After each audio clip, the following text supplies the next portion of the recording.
Welcome back, everyone, to another edition of Burnt Coverage. This is Week 11 Tight Ends. I'm your host, Curtis. And I'm Joel. And hopefully Joel has some solid picks this week at the tight end position, because I know it's really not his forte. Joel? I do have some solid picks. I'm going to start off with my low-end play this week. I'm going to start off with Vernon Davis, Denver Broncos, going up against, who's Denver playing? Denver's playing the Minnesota Vikings. No, they're playing the Chicago Bears. That's what I meant, the Chicago Bears. So this is Vernon Davis' third game with the team. He's finally starting to get a little familiarity with the playbook. Again, I've made this argument before on this show. The best friend of rookie quarterbacks and backup quarterbacks are their tight ends. And the starting quarterback for the Denver Broncos this week is none other than Brock Osweiler. I really don't think that Brock is going to be allowed to throw a ton this week. I'm thinking less than 25 attempts. But when he does have a very big arm. And I think there'll be 15, 20 yards down the seam. And who's the king of tight end seam catches? That is none other than Vernon Davis. This team traded for Vernon Davis for a reason. Granted, they traded for him with Peyton Manning in mind, but he is a great safety valve for a young quarterback. He is the cheapest tight end on the board at $2,500. So yes, he has not done anything thus far. But, as you all know, I bring you tight end goodness week in and week out, and I will not disappoint you this week. Vernon Davis, 100 yards and a touchdown. Well, hopefully you listened to me last week when I did my Kirk Cousins, Jordan Reed stack. Jordan Reed, what a non-obvious play. What a great play to win you money last week. But I digress. Vernon Davis, if you've consistently played Vernon Davis, you've consistently got screwed for a number of years. No, that's not true. Vernon Davis has barely produced in quite a while, and to think that you know the offensive strategy of Gary Kubiak this week with his young quarterback. And as you said, Brock Osweiler has a big arm, as I discussed in another segment. That means he'll probably be going deep to wide receivers, not short to tight ends who have little to no knowledge of the offense in Denver. Unless the quarterback has little to no knowledge of reading defenses and reading blitzes. And so in that case, that's why rookie quarterbacks and backup quarterbacks' best friends are tight ends. All that being said, I don't think this is a terrible dart to throw, but that's what it is. It's a dart. Vernon Davis has proved nothing, especially with the Broncos, but really has done nothing in the past, 3 years? I mean, when was the last good Vernon Davis game? Please send us your mail to Burnt Coverage in Secaucus, no longer New York, and tell us when the last Vernon Davis game was, that he was any good. If he's 2,500 in DraftKings, great. Yeah, fine, play him. But I think there's better plays out there. Okay, do you have one? I do, actually. I have who I think could be the highest scoring tight end of the week outside of someone else who I'm not allowed to mention, who probably will be mentioned. But, thank you for bringing a low-end tight end, by the way. And my low to mid-range tight end this week is Eric Ebron.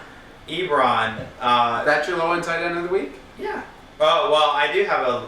All right, we're going to hint at our secrets, because we had a pre-show discussion, so we know who each other's going to talk about. But I do have a lower tight end coming up, so stay tuned.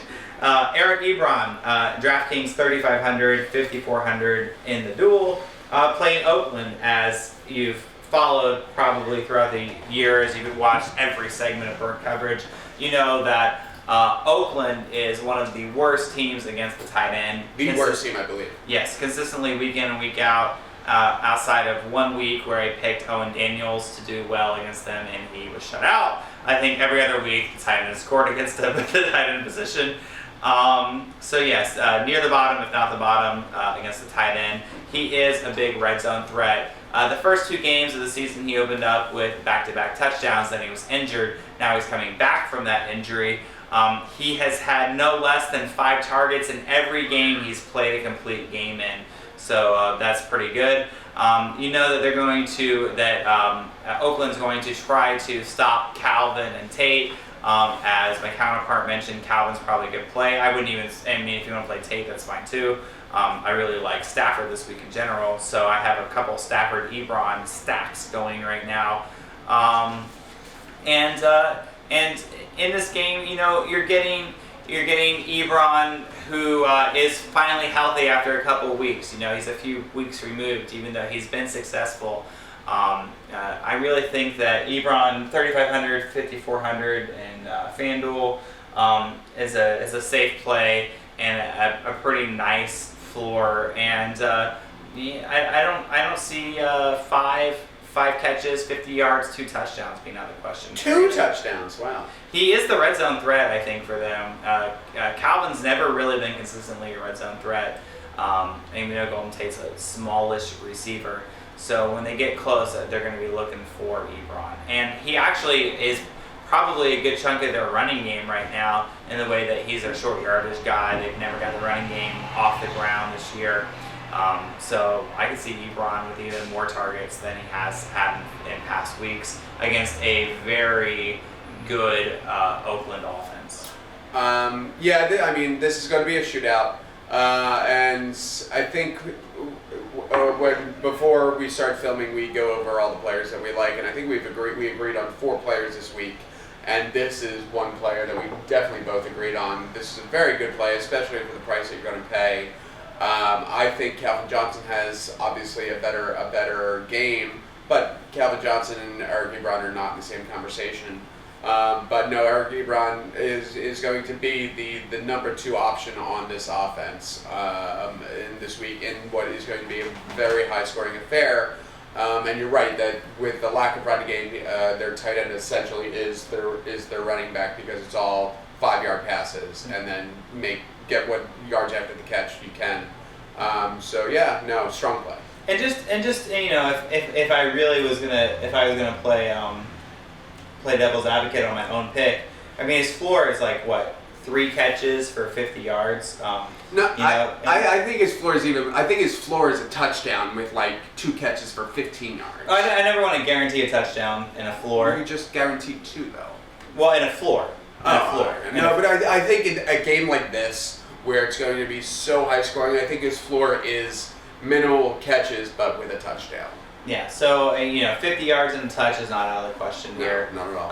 And granted, 2 touchdowns is out there, but he is the red zone threat. So for a cheap price and I think a high scoring game, not too bad. No, I see Calvin getting 2 jump ball touchdowns. I would love that too, because I actually have a 3-way stack: Stafford, Calvin, Ebron. I think it's going to be that kind of high scoring game. Yeah, absolutely. So I'm going to go with the best play, the lock of the week, regardless of position, and that is Rob Gronkowski. Finally. It's Monday Night Football going against the Bills of Buffalo. So do I really have to sell you on Rob Gronkowski? All right. Well, he caught 7 of 13 for 113 and a touchdown in their matchup against the Bills earlier this season. Nice. And we all know about the terrible blow that the Patriots took with the loss of Julian Edelman for the season, and everyone's talking about where those touches, where those targets are going to go. Julian Edelman was averaging 12 targets a game before his injury.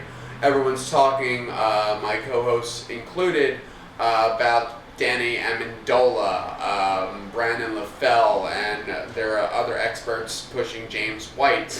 That's never panned out. Yeah, no, and I think that it's misguided. I think LaFell will see an uptick in targets, but they're different players. Like LaFell is the outside as opposed to Edmund playing the slot. But no, all these targets are going to go to Rob Gronkowski. Why wouldn't they? Because Rob Gronkowski is by far the best tight end in the history of the NFL.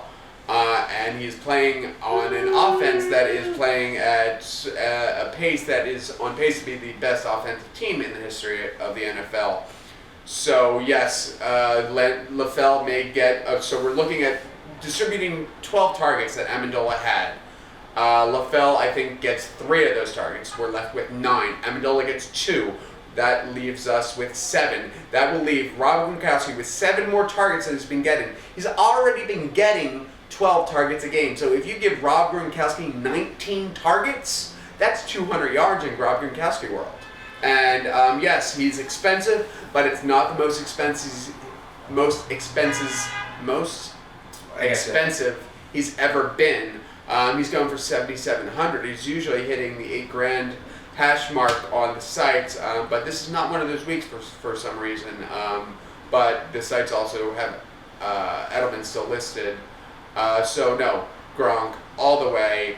I don't usually like to pay for Gronk prices, but he's $500 cheaper than he's usually been. So all Gronk all day. The Brady FU tour continues, led by their captain Rob Gronkowski. Yeah, my counterpart usually picks Gronkowski, plays him on the weeks he doesn't do well. Sure. So good luck to you this week. How can you argue against Gronk? Greatest tight end ever. I think Tony Gonzalez would still have an argument there. No. No argument there. Okay. No, not at all. I mean, per game, Aaron Hernandez is a pretty good tight end. But let's let Gronk's career play out He's before still we a pretty compare good tight end in prison. Ew, the entendre, I love it. No, I'm sure that he gets all the tight ends he wants. He does. Yeah. He's gonna kill us now, isn't he? No, he'll have his friend do it.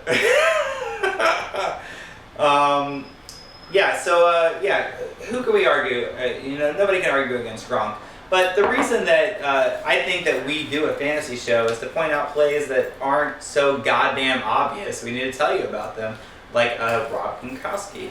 But sometimes they're obvious for a reason. Sometimes you can't overthink things, and sometimes the most obvious plays are worth the price of admission. I think what we're seeing here is that my counterpart on the couch just didn't do any research. It's like, I don't know, Rob Gronkowski? Sure. You're right, I didn't do any research. Let's just pick Rob Gronkowski. He's good, right? So there we go. So good pick, Rob Gronkowski. I'm really proud of you on that. I'm going to do my own research and find a tight end. Or you're just going to rehash the research that I did 2 weeks ago. Don't give away all my secrets. Don't get so defensive now, Joel. I'm not defensive. I'm just... God, that other side of the couch, I swear. Don't ever sit on that side of the couch because you really turn into a really... money-making machine. You're right. Don't sit here. I'm going to pick maybe someone you've probably never heard of. And especially... If you missed, let's hear it. Come on, just say the name. Say the name. Let me hear it. Brent Selleck. No. Garrett Selleck. There it is. So, every once in a while, once a week. I'll never call him my friend. My counterpart on the couch will pick a decent low-end tight end like I did with Tim Wright, which I'll continue to rub in, and Austin Swearinger-Jenkins in the beginning of the year. 1 game. 2 games. Thank you. And 1 week he did get it. Garrett Selleck, DraftKings 2,500 this week, 4,800 FanDuel. Garrett Selleck, 2 weeks ago before the bye, 49ers are on a bye, had a 2-touchdown game on 2 catches, which pays if you're a low-end guy. And kudos to Joel for picking him. Really, I berated the pick because Blaine Gabbert was the quarterback. I just had no faith in. And because he made fun of the logic of bad quarterbacks, rookie quarterbacks, and backup quarterbacks, best friends being tight ends. And he's done that to me already in this segment. Continue your argument. I wouldn't say best friends. Continue. 2 catches and then best friends. 2 touchdowns are best friends. 2 catches, 2 touchdowns. When your team scores 16 points, 2 touchdowns are your best friend. Continue your argument though. It's fluky. It's fluky. But here we go. We're going into the bye week. Anquan Bolden's healthy. Ish. Well, as healthy as a 55-year-old man can be. And Blaine Gabbert's still Blaine Gabbert. Sorry, he's not going to develop into a potent quarterback. But this doesn't necessarily hurt Garrett Selleck. Garrett Selleck of the Selleck family of tight ends. Brent Selleck, who it's always been kind of a favorite of mine, even though he plays for the Eagles. It's just too bad for him. As we know about Brent Selleck is an excellent pass or excellent blocking tight end. And has great hands, and actually probably his production's been hurt because he's so good at pass protection over the years, especially in the Chip Kelly offense. Last week he exploded, but I see something similar, maybe this week with Garrett Selleck playing Seattle. Seattle is giving up the 6th most yards to the tight end position.